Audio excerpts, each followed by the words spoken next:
Moradores de rua, fome e frio. Drama vencido com a ação de gente do bem. Domingo, 26 de junho. O repórter Canção Nova começa com a solidariedade dos franciscanos em São Paulo.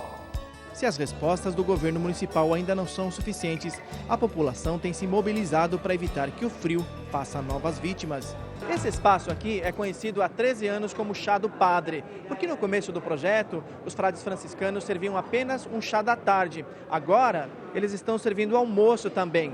E durante a noite, por causa do frio, todo esse espaço é transformado num grande dormitório. Mais de 100 pessoas são acolhidas aqui. Para acolhê-los durante a noite e protegê-los do frio e, mais do que isso, acolher com carinho, com amor, oferecer um pouco daquilo que a gente tem também. E as doações não param de chegar. Essa escola de Osasco trouxe roupas, cobertores e alimentos. Na escola a gente tem muita preocupação que os nossos alunos vejam a sociedade como está, de como o povo precisa. Bom ver que a gente pode ajudar alguém sem recompensa. A solidariedade vai fazer a diferença na vida de seu Antônio e de outros milhares. Graças a Deus ajuda, porque nesse frio que está aí, tem uma alimentação, tem uma dormida, né? Tá bom, né? Mas para que essas doações cheguem a quem precisa, é preciso arrumar, separar. E tudo isso tem que ser separado para montar os kits para eles. A gente convoca, então, as pessoas que quiserem ser voluntárias para que possam também nos ajudar. Olá pessoal, boa tarde, tudo bem? Olá, boa tarde. O repórter Canção Nova começou com a solidariedade nas ruas da Grande São Paulo. E por falar em gestos nobres, tem mais uma do Papa Francisco com os refugiados em Roma.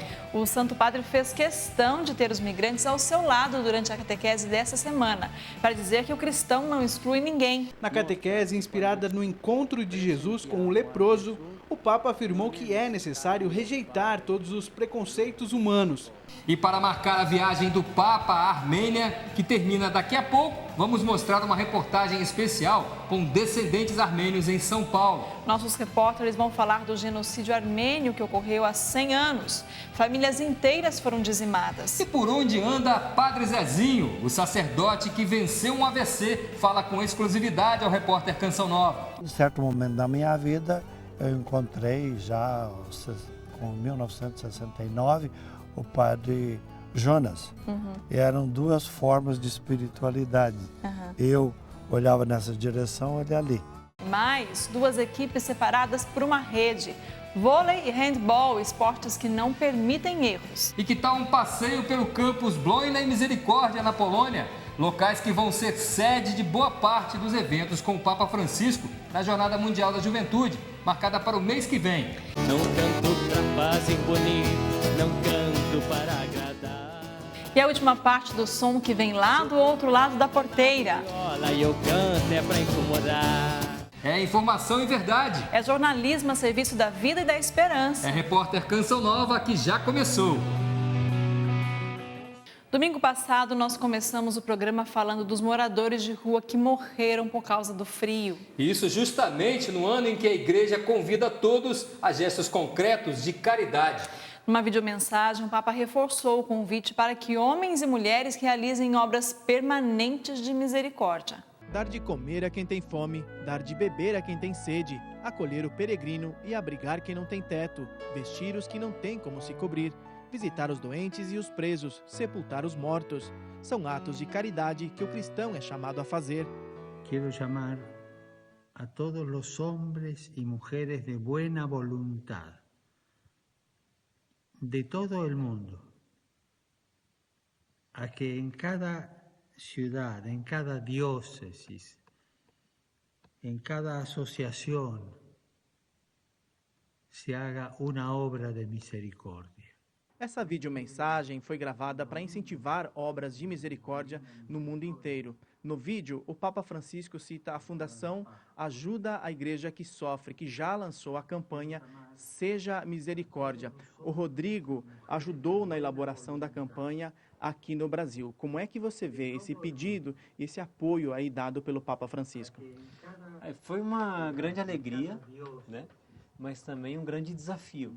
Quando o Papa dá o apoio, são projetos que nós já costumamos fazer, apoiar obras de misericórdia. A instituição apoia 5.000 projetos em 140 países. Aqui no Brasil, uma das ações concretas acontece onde as estradas são rios, bem no coração do Amazonas. Na prelazia de Tefé, 62 comunidades ribeirinhas recebem apoio e visitas de religiosos. Este barco também muitas vezes traz os doentes do interior para a cidade. Então, não é somente o trabalho da evangelização, principalmente, mas também, de vez em quando, acontecem estas surpresas de Deus. Para facilitar o deslocamento, a Fundação Ajuda a Igreja que Sofre vai doar 4 barcos de alumínio. Quando a gente pega o exemplo de Tefé, que o bispo leva mais de 100 horas para chegar a uma paróquia muito distante e sabendo que depois que o projeto for concretizado, ele vai precisar apenas de 50 horas, a gente sabe que mais pessoas vão conhecer o Evangelho. Como diz o Papa Francisco, não há fronteiras nem distâncias que possam impedir a misericórdia de Deus de nos alcançar. O Papa Francisco tem se mostrado muito sensível à realidade dos refugiados na Europa. O Santo Padre chegou a qualificar a atual crise migratória como a pior catástrofe humana desde a Segunda Guerra Mundial. Essa semana, ele foi ao encontro de um grupo que está sendo amparado pela Fundação Pontifícia Ajuda a Igreja que Sofre. Abraçados, acolhidos e ainda mais. Os refugiados foram convidados a acompanhar Francisco na subida da rampa. O Papa improvisou ao apresentá-los aos 20 mil participantes. Explicou que hoje esses meninos o acompanham. Muita gente acha que deveriam ficar na terra de onde vieram, mas lá sofriam muito. La súplica del leproso. Na catequese inspirada no encontro de Jesus com o leproso, o Papa afirmou que é necessário rejeitar todos os preconceitos humanos, não ter medo de chegar perto e tocar pobres e excluídos, porque neles está o próprio Cristo. Francisco tem demonstrado muita atenção com a crise de refugiados na Europa, qualificando-a como a pior catástrofe humana desde a Segunda Guerra Mundial. Além de visitar lugares símbolos do drama da imigração à Europa, realizou gestos mais concretos, como alojar famílias sírias no Vaticano. No final da catequese, o Papa abraçou a todos e pediu: o cristão não exclui ninguém, há lugar para todos. Os jovens são assistidos pela Caritas Italiana. E ainda falando de refugiados, imagine a dificuldade de quem vem de outro país, com outro idioma, com a família abalada por causa da guerra e não tem onde morar. Nessa reportagem você confere a história de uma família síria que, passo a passo, está superando as dificuldades encontradas aqui no Brasil.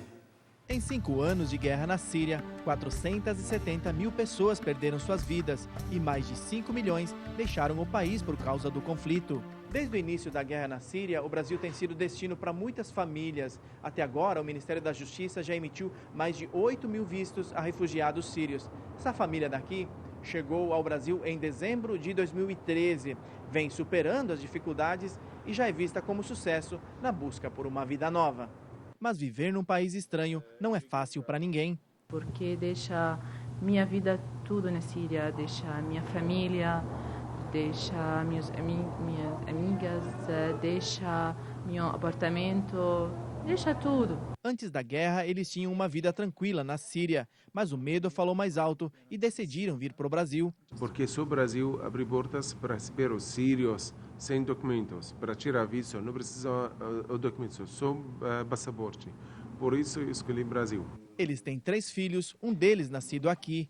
Ele é engenheiro mecânico, mas seu diploma não é reconhecido no Brasil.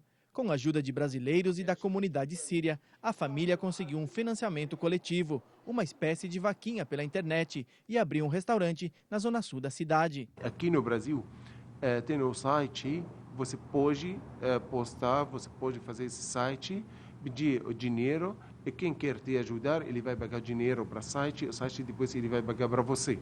O casal toma conta de tudo com o apoio de 5 funcionários. No cardápio, um pouquinho dos 2 países, pratos típicos da Síria e do Brasil.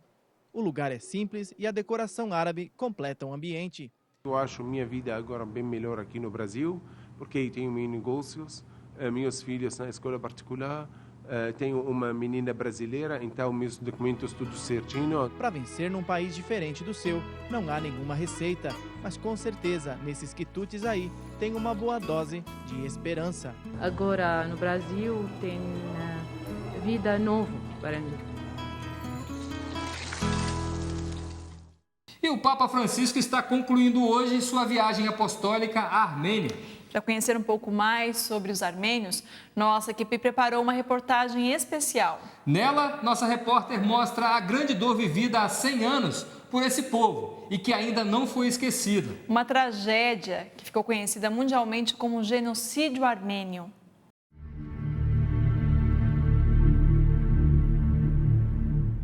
Em meio ao terror, atos de bondade são lembrados diante dos fatos dolorosos, que só o perdão é capaz de curar, e a certeza de que mesmo em meio a tanto mal, sempre se tiram bem, como relata a religiosa que teve parte da sua família dizimada no genocídio dos armênios. O marido da vovó não estava, o vovô, não veio para casa, então ela estava procurando, cadê meu marido? Então saiu para procurar ele. Saiu e viu todos os corpos no chão, deitados, mortos. Aí ela começou a virar cada corpo para ver se encontrava o meu avô. Não encontrou, voltou para casa. Uma semana depois, o vovô veio para casa. O que aconteceu? Foi um dos turcos que eram bons, que ele guardou meu avô dentro da casa dele. Cortaram a cabeça do meu tio, do filho dela, e ela vendo aquela cena, ela falou, nossa, coitado desse jovem, né? Tá sendo massacrado, e coitada dessa mãe. Quando meu tio, né, jovem também, olhou, viu que era o irmão dele, tirou a mãe de lá, para que não visse que era o filho dela que estava sendo massacrado. Minha mãe casou, mudou de bairro, do Zona Norte e foi para a Zona Sul. Família dele, irmãos, irmãs, pai, mãe, foram tudo mortos dentro da casa deles. Hoje, espalhados pelo estado de São Paulo e em toda a América Latina, a comunidade não caminha sem fé. E o domingo é o dia de manter e perpetuar a tradição, a crença e a língua materna. O representante da Igreja Católica Armênia no Brasil e na América Latina, Dom Vartan Bogosian, fala da conquista do reconhecimento do genocídio pelo Papa Francisco. O ano passado, Papa Francisco, com essa declaração que os armênios não cansam de agradecer, esta coragem de declarar ao mundo como se necessitava que o massacre dos armênios foi um genocídio, e o primeiro genocídio do século XX. A massacri sanguinosi e alla follia della distruzione. Durante o genocídio na Armênia, muitos cristãos fugiram para o Brasil. E aqui nesta região central de São Paulo, eles se alojaram. Mas foi no dia 12 de novembro de 1985 que os cristãos armênios ganharam uma grande homenagem que diz muito da sua identidade, porque aqui eles chegaram. Por isso, Estação Armênia do metrô. Eles encontraram um Brasil de coração aberto àqueles que, mais tarde, ajudaram a construir a grande São Paulo. Para este povo, que foi o primeiro a abraçar a fé cristã, não se pode separar a igreja da nação. A igreja armênia, aqui no Brasil, é muito importante. Não somente aqui no Brasil, também o mundo inteiro. Quando o armênio chega a um país, a primeira coisa que ele pensa fazer é construir uma igreja e no lado uma escola. Essa aqui é uma obrigação para toda a nossa nação, não somente no Brasil, no mundo inteiro. Aqui no Brasil, a nossa comunidade começou a crescer a partir do ano de 1920. A frequência da nossa igreja é muito grande, porque o povo armênio está ligado para a igreja. Você não pode se separar, nós não podemos separar. A igreja e a nação estão juntos, caminham juntos. Dias felizes, dias tristes, dias de problemas, todos nós estamos reunidos aqui nessa igreja. Apesar da comunidade ter se dispersado por todo o país, E em tempo de grandes oportunidades de crescimento, muitos se estabilizaram nessa região e com eles suas tradições. Não muito longe do centro da fé dos armênios católicos e dos armênios apostólicos, um cantinho aconchegante leva o nome do maior lago da Armênia, o Lago Sevan. Para os descendentes que trabalham e vivem no centro de São Paulo, a comida caseira é garantida e a acolhida de quem tudo prepara com carinho. E aqui, bem num cantinho de São Paulo, nós conhecemos o restaurante armênio, onde nós vamos poder mostrar um pouquinho da tradição, da culinária armênia. E para aqueles que querem matar a saudade da pátria, é aqui que eles vêm experimentar a comida de casa. Marian, qual é a comida hoje que vocês estão oferecendo? Hoje tem esse falafel com tarator, tomate, hortelã fresco, faz sanduíche gostoso. E as esfirras são bem famosas? Esfirra tem bastante, esfirra de carne, de queijo, escarola, basturma com queijo, Armênia, basturma de Armênia. O que é que os armênios mais procuram aqui para matar a saudade de casa? Eles gostam da comida de... Eles pensam mais deles que comida faz. Eles falaram para mim, eu faço para eles. Ele vem e come. Faz vários tipos de berinjela, nós faz... que comida eles pensam mais deles faz antes, eu faço para eles. Para ele, todo mundo vem aqui, come, gosta. Em tempos tão desafiadores, em que os cristãos em todo o mundo são perseguidos, o diálogo entre as igrejas está cada vez mais entrelaçado e fortalecido desde João Paulo II, e agora com o Papa Francisco, que tanto tem lutado pela unidade dos cristãos.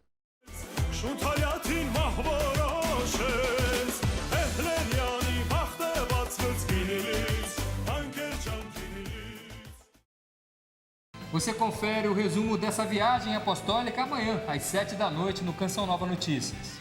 Quem conhece seus livros e já ouviu muitas canções deve se perguntar: por onde anda o Padre Zezinho? Liliane Borges descobriu onde está o Padre Zezinho e depois do intervalo ela vai contar como foi esse encontro, né, Lili? É isso mesmo, você não pode perder, então a gente volta rapidinho.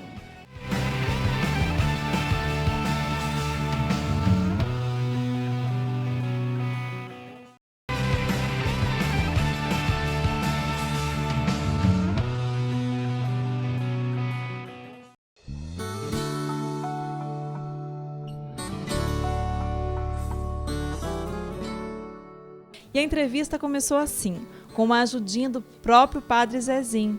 E o cenário não poderia ser melhor, afinal é neste local que ele reza, compõe e escreve. Há 4 anos passou por um AVC, recuperado e confiante, ele conta um pouco mais de sua história. Nosso querido Padre Zezinho, eu não sei se é uma alegria, se é uma honra, se é um privilégio estar aqui. Obrigado por nos receber aqui, Padre. Da minha parte também, é alegria, é bom poder comunicar com o povo de Deus, é muito bom falar com vocês da Canção Nova e é bom também recordar as coisas, imaginar como será e fazer uma pastoral de igreja, de comunicação, de quem aprende e ensina. Aqui vocês vieram me ensinar e alguma coisinha talvez eu acho que vou passar para vocês também. Vou aprender. Padre, estamos no mês de junho, que é dedicado ao Sagrado Coração de Jesus. O senhor é padre deuniano, padre do Sagrado Coração de Jesus. Por que essa opção vocacional? Olha, eu estou recomendando um livro que está fazendo bem para muita gente. Não é meu não, eu não faço muita propaganda dos meus livros. Mas eu acho que ajuda a entender um pouco essa mística da renovação, da reparação e da compaixão.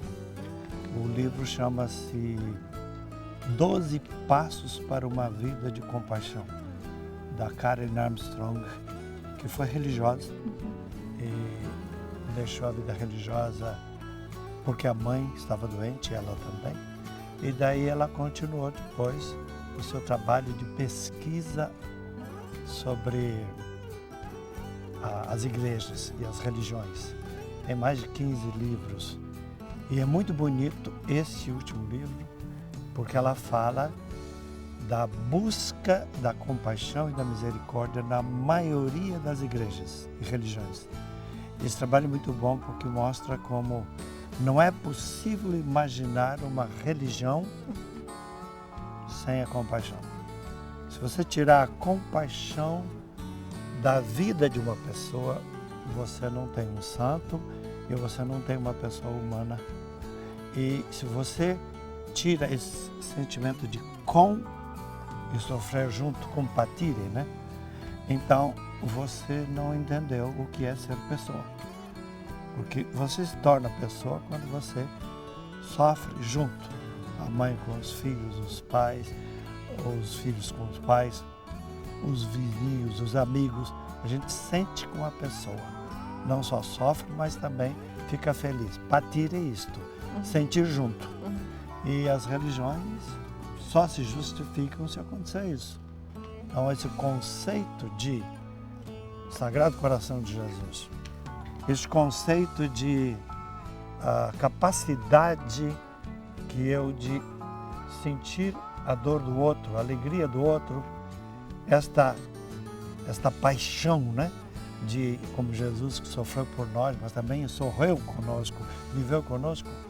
Isso eu já pus em música muitas vezes. Amar como Jesus amou, sonhar como Jesus sonhou. Essas canções que eu fazia falavam disso, né? Viver como Jesus, sentir como Jesus, sofrer como Jesus e com os outros, para poder no fim você chegar ao fim do dia e dizer, eu fiz como Jesus. Então esse conceito de imitar Jesus, que a renovação vive, por isso é a renovação dos seus carismas, e a reparação, que é também na minha congregação, fazer pelo outro o que o outro não pode fazer por si mesmo, ou no lugar do outro que o outro não fez, essa reparação. Então essas místicas são muito boas, porque são todas místicas de compaixão. Padre, essa mística da reparação, mística da compaixão, nós estamos vivendo o ano da misericórdia, né? Que foi pronunciado pelo Papa Francisco. Tem muita semelhança, o carisma que o senhor viveu desde de jovenzinho, quando entrou no seminário, com este ano da misericórdia. Como que o senhor associa e como é para o senhor ver um jubileu assim dedicado a este tema? Para nós é bom, porque o fundador da nossa congregação, Padre Leon, ele praticamente a vida inteira viveu essa mística, né? Reparar pelos pecados do mundo, pelos nossos pecados e para corrigir o que o outro não fez. Eu vou me corrigir, eu vou ajudar a corrigir o erro do outro e se o outro não fizer, eu faço no lugar dele. Então essa reparação significa eu, ao seguir Jesus Cristo, eu não estou aqui só por criticar. A partir do momento que eu vejo que o outro é assassino, é bandido, matou alguém, tem que fazer algo por essa pessoa que foi morta e pela família. E não posso esquecer também o bandido. A misericórdia ainda vai para ele também. Que Jesus ensinou isso, né? Amar como Jesus significa também amar o inimigo. E essa mística o Padre Leon nos ensinava. E isso para mim foi fundamental na minha formação, até porque eu tive algumas doenças, meu pai, minha mãe também, e muitas vezes eu escutava do meu pai que era paralítico e da minha mãe que depois ficou paralítica, eu escutava muito que minha mãe era devota do Sagrado Coração de Jesus. Estou fazendo isso por amor de vocês, estou fazendo isso por amor ao Sagrado Coração de Jesus. Ela fazia muito isso. Ela até falava, o meu Sagrado Coração de Jesus, coração de Jesus, ela falava. Então minha mãe tinha essa mística de reparação. Veio das missas aqui do conventinho e dos padres leonianos, que diziam, ofereça isso pelo teu sacerdócio, ofereça isso pelos padres, né? E assim a gente viveu. O senhor falava agora há pouco da sua mãe, do seu pai. Então, essa espiritualidade veio antes de casa, mais do que da própria congregação, que hoje é também família, não é, padre? Eu fui coroinha aqui, dos 6 ou 7 até 9 ou 12 anos, eu ia, voltava, foi aqui. Esse trem eu via passar toda hora, né? Porque eu morava aqui no lado. E graças a Deus essa experiência marcou muito, porque eu estudo aqui, faço minhas leituras aqui, e todos os barulhos eu me acostumei, faz parte disso. Às vezes nem consigo lembrar, porque o trem às vezes para lá na estação e a gente vê o fim do trem aqui, às vezes dá 80 vagões. E é bom, porque esse barulho não atrapalha a gente, não, nem um pouco. A capela também não atrapalha. E é aqui que eu componho meus livros, concluo as minhas canções, aqui faço meus estudos, eu leio muito, graças a Deus, e é o meu lugar de retiro. Eu viajei pelo mundo inteiro, 50 países, mas voltava aqui. E uma parte em São Paulo, porque eu vivia 15 dias em Taubaté e 15 dias em São Paulo. Dava aula aqui, dei aula há 32 anos de prática e prática de comunicação nas igrejas. E isso deu muita chance de eu fazer estudos, né? E aprofundar. E também aprendi várias línguas, isso me ajudou a ler mais também. Então isso para mim foi bom. Eu acho que tudo isso veio da minha família, da minha congregação, que me deu os estudos. Eu também sou grato às paulinas que me ajudaram a divulgar tudo que eu faço. E em certo momento da minha vida, eu encontrei já, com 1969, o padre Jonas. E eram duas formas de espiritualidade. Eu olhava nessa direção, ele ali. Eram uns trilhos paralelos, né? Porque a mística de vocês, da renovação, e a minha, da reparação, a gente caminhava junto. Então eu trabalhava com a teologia da libertação e vocês com a teologia dos carismas. E muitas vezes divergíamos em alguma coisa e nós estávamos juntos. Mas eu nunca esqueci que ele era um profeta. E nunca esqueci que eu aprendia com eles também, né? Então isso para mim foi muito bom. Aprendi a mística franciscana. Pausa para uma caminhada. Conversamos e mudamos de lugar novamente a pedido dele. O padre ele é bom de conversa, mas também muito bom de música. Creio que todo mundo sempre faz essa pergunta, mas ela é importante. Como é que a música entrou na vida do senhor? Meu pai. Meu pai era violeiro. De vez em quando meus tios vinham de Minas, porque eu já vim para cá com 3 anos de idade.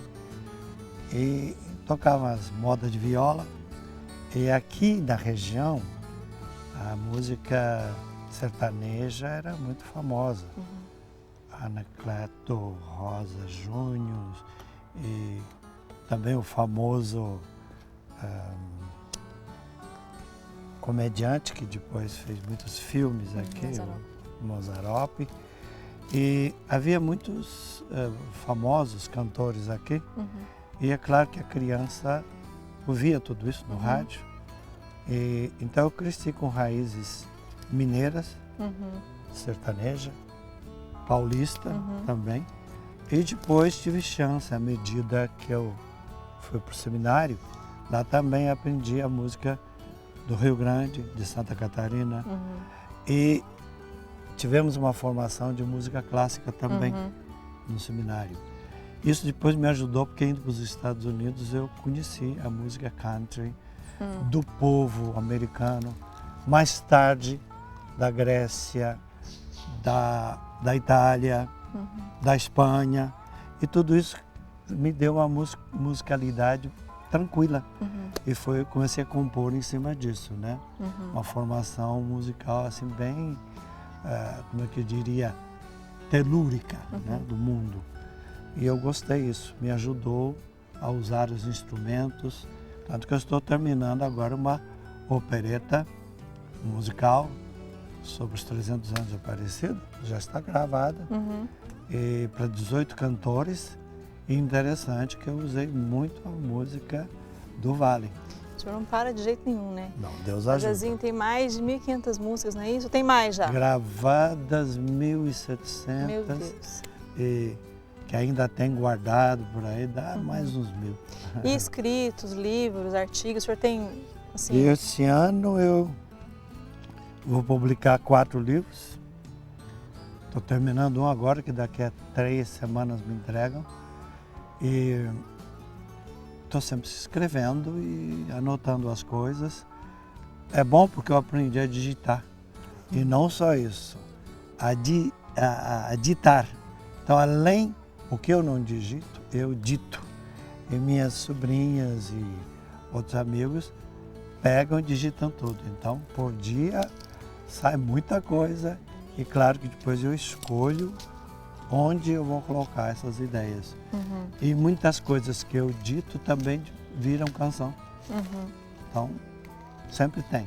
Além do fato que eu sou um leitor ávido, né? Eu leio muito. E às vezes até brinco, eu digo assim, eu creio porque leio. E leio porque creio.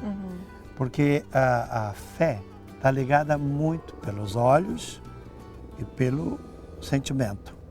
Ora, quando você lê, quando escuta os outros e quando você percebe a riqueza do outro que você leu e a riqueza do outro que falou, que rezou com você, alguma coisa cresce em você e você se torna mais escritor, mais compositor. Por isso eu sou fruto de tudo isso. Eu leio muito, eu ouço muito, mas brinco, esta frase eu uso muito com os jovens. Olha o avião. Avião. Aqui é trem, é avião. Aqui é é movimentado. Nós estamos no meio da floresta, mini floresta, mas é tudo muito movimentado. Né? Não, a vida está como aí. A vida, né? É vida lá fora.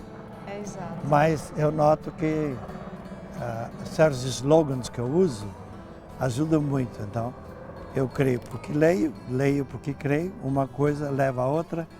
E eu percebo que a capacidade que a gente tem de deixar o outro entrar na sua vida, a mística do outro, enriquece você. Então, se eu vejo que alguém crê de outro jeito, mas crê, eu quero saber isso. Por que ele chegou a essa conclusão? E se ele é ateu, eu quero saber por que ele chegou a isso. Por isso que o autor, o livro que escreve, autor ateu, ele me ajuda. Porque quando ele me questiona, eu tenho que saber por que é que eu continuo crendo em Jesus. E a conversa, com certeza, está muito boa. E a segunda parte dessa entrevista você vai ver no próximo domingo. Não perca!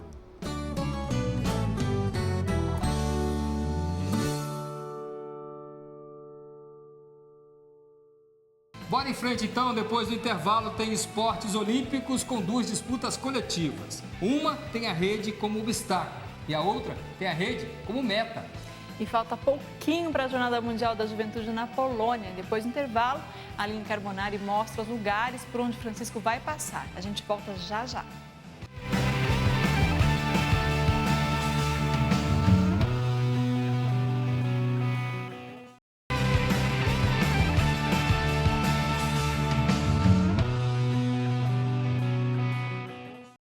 O quadro Esporte Olímpico de hoje mostra 2 modalidades. Uma tem a rede como obstáculo e a outra tem a rede como meta. Já sabe do que eu estou falando? O voleibol, que superou as redes para conquistar suas 9 medalhas olímpicas, e o handebol, que ainda tenta balançar a rede e conquistar sua primeira medalha.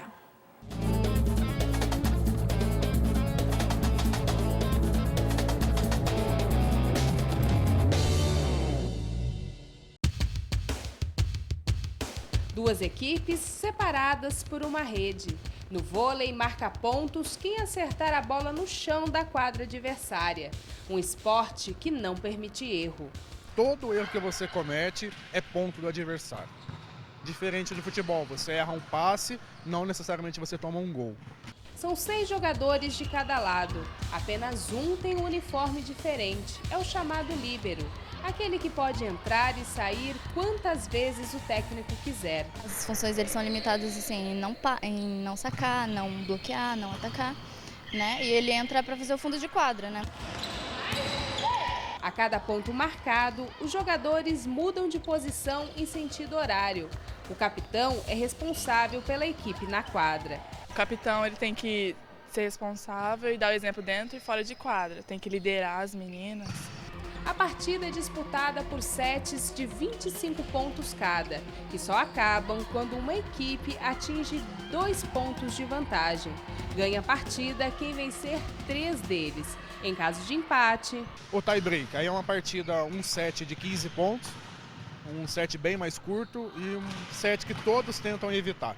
O vôlei é um esporte olímpico desde 1964, modalidade que já rendeu ao Brasil 9 medalhas olímpicas, 4 de ouro, 2 para os homens e 2 para as mulheres. As 3 pratas foram conquistadas pelo time masculino e os 2 bronzes pela equipe feminina.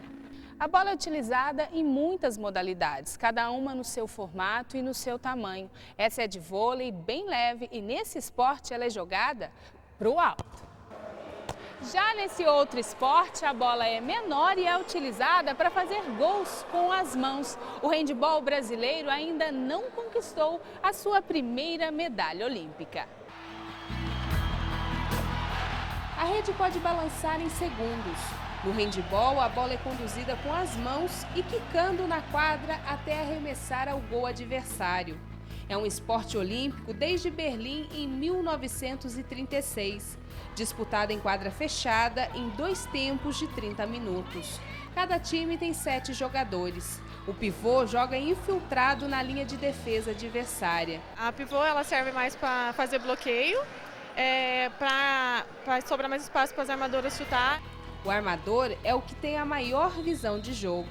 Preciso comandar o time, fazer com que ele jogue, chamar as jogadas. O goleiro é o único que pode tocar a bola com os pés e ficar dentro da área do gol. Segurar ou empurrar o adversário são faltas.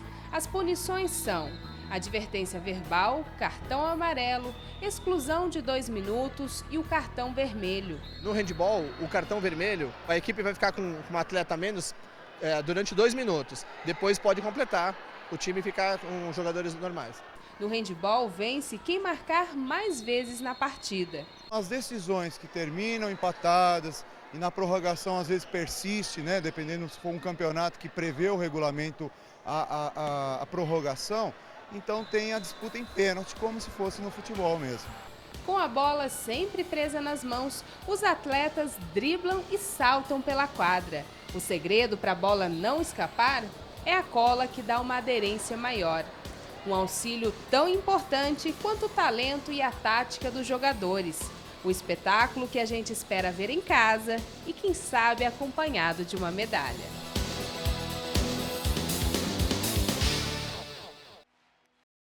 Vamos às notícias da Jornada Mundial da Juventude 2016? Aline Carbonari. Fala galera, hoje eu já começo lá de Cracóvia com a voluntária internacional Fabiola Goulart, que mostra os preparativos no Campus da Misericórdia. Confira aí no Minuto JMJ de hoje. Falta pouco para a finalização dos preparativos para a JMJ 2016, porém ainda há muito trabalho a ser feito. Uma das atividades mais importantes nesta reta final é a construção dos palcos que acolherão o Papa Francisco e a juventude do mundo inteiro durante a jornada. Tanto aqui em Bônia quanto em Campos Misericórdia, em Velídica, os 2 palcos serão marcados pela simplicidade. De 26 a 29 de julho, os atos centrais acontecerão aqui, no Parque Bônia, localizado a apenas alguns minutos do centro de Cracóvia. O altar daqui não será tão grande quanto o altar no Campus Misericórdia, mas o design será baseado no mesmo plano. Uma grande estrutura está sendo construída para a missa de abertura, na terça-feira, para a acolhida do Papa Francisco, na quinta-feira, e a tradicional Via Sacra dos Jovens com o Papa Francisco na sexta-feira. O altar deve medir 1.700 metros quadrados, com uma cruz de 30 metros de altura. No sábado, dia 30 de julho, os jovens saem em uma peregrinação de 12 quilômetros para o Campus Misericórdia, em Velídica, para a vigília e a adoração ao Santíssimo com o Papa Francisco. Lá encontrarão um segundo altar, com 4 níveis decorados com imagens dos patronos da JMJ 2016 e uma grande réplica da imagem de Jesus Misericordioso, em uma construção de 6.200 metros quadrados. Neste mesmo altar, o Papa Francisco presidirá a missa de envio no domingo e anunciará o local da próxima edição da JMJ. E esse foi o Minuto JMJ com as notícias dessa semana. E quer conhecer o kit peregrino? Confira as nossas redes sociais. Continue rezando por nós. Até a próxima! E olha só que legal! Todos os peregrinos inscritos para a Jornada Mundial da Juventude 2016 receberão um kit peregrino. Tá curioso para saber o que tem nele? Dá só uma olhada. O kit inclui uma mochila que estará disponível em 3 cores: azul, vermelha e amarela. Na mochila contém um terço bracelete para rezar o texto da Divina Misericórdia, um lenço de microfibra e um chale multifuncional para proteger do sol de julho e também uma capa em caso de chuva. E quem não for para Cracóvia e quiser um kit da JMJ 2016, faz o quê? É só acessar shopcrackle2016.com e veja o que precisa para fazer o seu.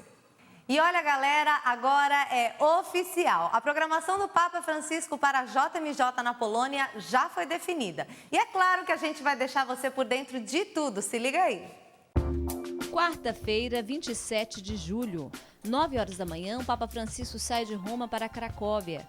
11 horas da manhã, o Papa chega no Aeroporto Internacional de Balice, Cracóvia, e participa da cerimônia de boas-vindas. Ao meio-dia, Francisco tem um encontro com autoridades, a sociedade civil e o corpo diplomático no pátio do Castelo Wawel. 12h40, o Papa faz uma visita de cortesia ao presidente da República.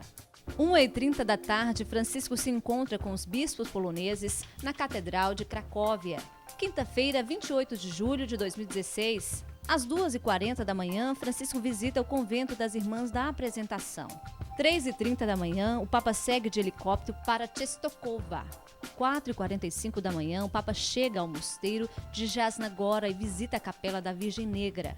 5h30 da manhã, o Papa celebra a Santa Missa por ocasião do aniversário de batismo da Polônia, no santuário de Częstochowa. 7h45 da manhã, ele segue para o aeroporto de Balice, Cracóvia. Às 2h30 da tarde, o Papa participa da cerimônia de acolhida dos jovens no Parque Blônia, em Cracóvia. Sexta-feira, 29 de julho, 3h45 da manhã, o Papa segue para Osvin. 4h30 da manhã, Francisco visita Auschwitz. 5h30 da manhã, Francisco visita o campo de Birkenau. 6h30 da manhã, o Papa retorna para Cracóvia. 11h30 da manhã, Francisco visita o Hospital Pediátrico Universitário em Protzin, em Cracóvia. 1h da tarde, o Papa participa da Via Sacra com os jovens. Sábado, 30 de julho, 3h30 da manhã, o Santo Padre visita o Santuário da Divina Misericórdia em Cracóvia. Às 9 da manhã, o Pontífice passa pela Porta da Misericórdia. 9h15 da manhã, Francisco confessa alguns jovens. 5h30 da manhã, o Papa preside a Santa Missa no Santuário de João Paulo II, em Cracóvia. 7h45 da manhã, o Santo Padre almoça com alguns jovens. 2h da tarde, o Papa chega ao Campus da Misericórdia. 2h30 da tarde, o Papa Francisco participa da vigília de oração com os jovens. Domingo, 31 de julho. 5h da manhã, o Papa celebra a Santa Missa no Campus da Misericórdia. Meio-dia, o Pontífice se encontra com os voluntários e o comitê organizador da JMJ na Arena de Tauro, em Cracóvia. 1h15 da tarde, cerimônia de despedida no aeroporto de Balice. 1h30 da tarde, o Papa parte da Polônia para Roma. Bom, é isso aí, pessoal. A Jornada Mundial da Juventude 2016 começa em menos de 30 dias. Para quem vai, uma ótima jornada, que Deus abençoe. E para aqueles que não vão à Polônia, a dica é acompanhar a programação da JMJ pela TV Canção Nova. Alguns eventos serão de madrugada por causa do fuso horário, então fica ligado. E é bom sempre lembrar do nosso Twitter, #Canção Nova na JMJ. Até domingo que vem.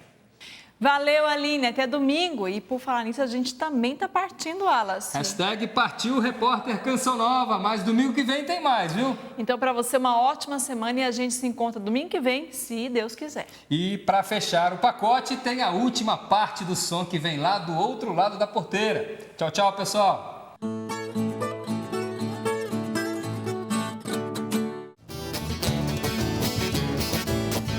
Este é o pagode do cristão. Este é o pagode do cristão. Quem quiser cantar comigo tem que ter o terço na mão. Resolve cantar essa moda pra poder conscientizar este povo que só fala e não quer saber de rezar. Não canto pra fazer bonito, não canto para agradar. Sou profeta na viola e eu canto é pra incomodar. Este é o pagode do cristão. Este é o pagode do cristão. Quem quiser cantar comigo tem que ter o terço na mão. Cidadão tem que ir na missa nos domingos comungar. Sem a vida de oração é contramão pra caminhar. Não se encha de prazeres pra vida não se estourar. E o capeta tá aí, tá doido pra te levar. Este é o pagode do cristão. Este é o pagode do cristão. Quem quiser cantar comigo tem que